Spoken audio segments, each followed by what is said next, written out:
நண்பர்கள் அனைவருக்கும் வணக்கம். இப்ப லைவ்ல நடந்துட்டு இருக்க விஷயத்தை பத்தி தான் இந்த வீடியோல நம்ம பார்க்க போறோம். அதுக்கு முன்னாடி இந்த வீடியோக்கு ஒரு லைக் போடுங்க. ரெக்வெஸ்டா தான் இந்த விஷயத்தை கேட்கிறேன். நீங்க லைக் போட்டீங்கன்னா இந்த வீடியோ இன்னும் பூஸ்ட் ஆவறதுக்கு ஹெல்ப்ஃபுல்லா இருக்கும். சோ தயவு செஞ்சு பார்க்கறவங்க இன்னும் லைக் போடாம இருக்கீங்கன்னா ஒரு லைக் மட்டும் போட்டு கண்டினியூ பண்ணுங்க. இன்னும் நம்ம சேனலை சப்ஸ்கிரைப் பண்ணாம இருக்கீங்கன்னா சப்ஸ்கிரைப் பண்ணி வச்சுக்கோங்க. சின்ன சின்ன அப்டேட்ல இருந்து உடனே நம்ம சேனல்ல வீடியோவா வந்துரும்.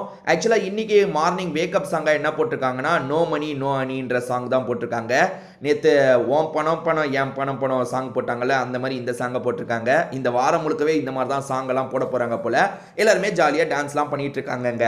சரி, இன்னைக்கு நடக்க போற சில விஷயங்களை பத்தி நியூஸ் வந்திருக்கு. அதை பத்தி தான் நம்ம பார்க்க போறோம்.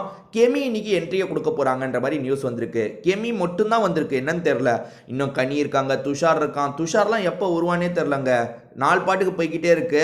இப்போ இன்னைக்கு வியாழக்கிழமைன்னு வச்சா கூட நாளைக்கு வெள்ளிக்கிழமையா, இன்னும் கொஞ்ச நாள் தான் இருக்கு. அதுக்குள்ள கனியெல்லாம் வரணும். இல்லை அடுத்த வாரமும் ஒவ்வொருத்தராக அனுப்புவாங்க போல.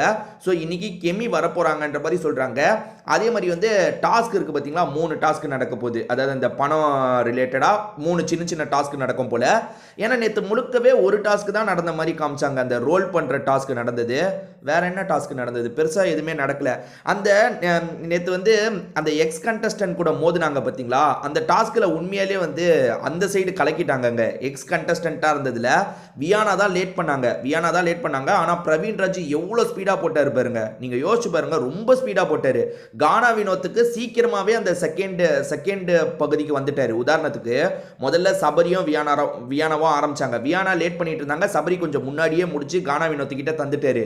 ஆனா கானா வினோத் அந்த டாஸ்க்கு ரொம்ப நேரம் எடுத்துக்கிட்டாரு. பிரவீன் ராஜ் ரொம்ப சீக்கிரமா முடிச்சு ரம்யா ஜோ கிட்ட தந்துட்டாரு. ரம்யா ஜோவா ஸ்பீடா பண்ணாங்க. ரம்யா ஜோலாம் கொஞ்சம் ஸ்லோவா தான் பண்ணுவாங்க. இந்த சைடு திவ்யா பண்ற மாதிரி இருந்தது, இந்த சைடு ரம்யா ஜோ பண்ற மாதிரி இருந்தது. ரம்யா ஜோ நல்லா பண்ணாங்க, சும்மா சொல்லக்கூடாது, நல்லா பண்ணாங்க. ஸோ அவங்க பண்ணதுனால என்ன ஆச்சுன்னா 3 லட்சம் ரூபாய் அந்த டீமுக்கு போகாத மாதிரி தடுத்தாச்சு. இப்போ அவங்க ஜெயிச்சிருந்தாங்கன்னா 3 லட்சம் ரூபாய் பெட்டியில இன்னும் ஏறி இருக்கும். பட் அது ஏறாம தடுத்துட்டாங்க. ஓகே, இதை தாண்டி சில விஷயங்களை நம்ம பேசணும். அதுல கானா வினோத் பண்ண ஒரு தப்பு இருக்குங்க. என்னன்னா, இவர் செகண்ட் டாஸ்க்ல டைம் இழுத்ததுலாம் இவருக்கு தப்பா தெரியல. திவ்யா தேர்ட் அந்த இடத்துல டைம் இழுத்தது தான் இவருக்கு பெருசா தெரியுது. அதாவது திவ்யா பலூனை தட்டி கொஞ்சம் கொஞ்சமா பொருளை எடுத்து போடணும் பார்த்தீங்களா, அதுல திவ்யா டைம் அதிகமா எடுத்துட்டாங்க. இல்லைன்னா ஜெயிச்சிருக்கலாம்ன்ற மோடில் அவர் பேசிட்டு இருக்காரு. அப்படி பேசுறதுக்காக எக்ஸாம்பிளுக்கு செஞ்சு காட்டுறாரு. இப்படி பண்ணிருக்கலாம் திவ்யா, நீ இப்படி பண்ணிருக்கலாம் திவ்யான்ட்டு. எங்க நீங்க அந்த ஃபிளிப் பண்றதை சீக்கிரமா பண்ணியிருந்தா கூட தான் வந்திருக்கலாம். நீங்க திவ்யா கிட்ட கொடுத்ததே லேட் இல்ல. திவ்யாவும் பொறுமையா தான் பண்ணாங்க, மறுக்கிறதுக்கு இல்ல. ஆனா திவ்யா கிட்ட சீக்கிரமா கொடுத்திருந்தா வேற மாதிரி கூட நடந்திருக்கலாம்ல. சோ அவர் அந்த இடத்துல பண்ணதெல்லாம் லாஜிக்கே கிடையாது.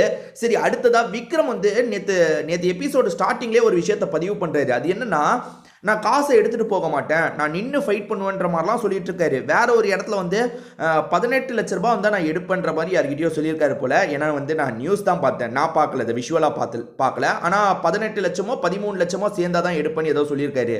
ஆனா காசு அதங்கனுங்க 10 லட்சம் வரைக்கும் வரும். அதுக்குள்ள யாராவது எடுத்துருவாங்க. ஆனா இப்ப யாருமே எடுக்கிற மைண்ட் செட்ல இருக்கிற மாதிரியே தெரியலங்க. சபரி தான் எடுப்பாருன்னு நினைச்சேன். ஆனா சபரி என்ன நினைக்கிறாருன்னா, நம்ம டைட்டில் அடிக்கவே வாய்ப்பு இருக்குன்னு நினைக்கிறாரு போல. சரி, சாண்ட்ரா எடுப்பாங்கன்னு நான் நினைக்கிறேன். சாண்ட்ரா எவ்வளவு அமௌண்ட்டுக்கு தான் வெயிட் பண்றாங்கன்னு தெரியல. சாண்ட்ரா எடுக்கிற மாதிரியே தெரியல. என்னதான் நடக்க போகுதுன்னு தெரியல. போன வாட்டிலாம் பெட்டிக்கு ஹெவி காம்படிஷன் இருந்ததுங்க. பெட்டியை வச்சா எவனாலும் தூக்கிடுவான்றதுக்காக தான் போன வாட்டி வேற மாதிரி டாஸ்க்கை கொடுத்தாங்க. ஏன்னா எல்லாருக்குமே முத்துக்குமரன் தான் ஜெயிக்கிற லெவல்ல இருக்கான். ஏன்னா திரும்பி இந்த எக்ஸ் கண்டஸ்டன்ட்லாம் உள்ள வரும்போது முத்து தான் ஸ்ட்ராங்கா இருக்கான்ற மாதிரி சொல்லிட்டாங்க.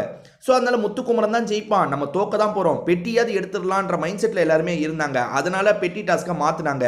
ஆனா இப்பயும் அந்த மைண்ட் செட்ல தான் இருக்காங்க. 2-3 பேராவது பெட்டியை தூக்குற ஐடியால தான் இருப்பாங்கன்னு நான் நினைச்சேங்க. ஆனா பெட்டியை பத்தி யாரும் யோசிக்கிற மாதிரி இல்ல. ஒருவேளை அமௌண்ட் இன்னும் சேரட்டும், நைஸா தூக்கிடலாம்னு நினைக்கிறாங்களா என்னன்னு தெரியல. இதை பத்தி உங்களுக்கு ஏதாவது கருத்து இருந்தா சொல்லுங்க. வேற ஒரு வீடியோல நம்ம பார்க்கலாங்க.